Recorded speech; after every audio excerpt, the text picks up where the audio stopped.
இல்லைன்னா எதிரி அந்த நாயை கண்டு பயப்படலைன்னா, அவன் ஒரே ரீசன், அந்த நாய் இடத்துல என்ன இருக்குது? கட்டு இருக்குது. அந்த நக்கலா பார்த்தவன், அற்பமா பார்க்கிறவன், கட்டு அவிழ்க்கப்பட்டதை மட்டும் பார்த்துட்டானா போதும், ஓட ஆரம்பிச்சிடும். உண்மைதானா?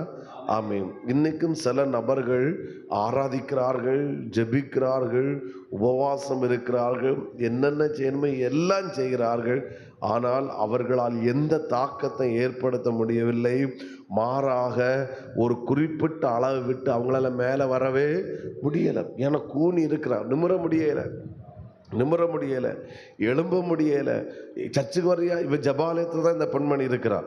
ஆமென் சொல்லுங்க பார்க்கலாம். 10ஆம் வசனத்தில் சொல்லப்படுற, அவர் ஓய்வு நாளில் அவர் ஜபாலயத்திலே போதகம் பண்ணி கொண்டிருந்தார். அப்பொழுது 18. அப்போ சர்ச்சில் தான் உட்கார்ந்து இருக்கிறான்.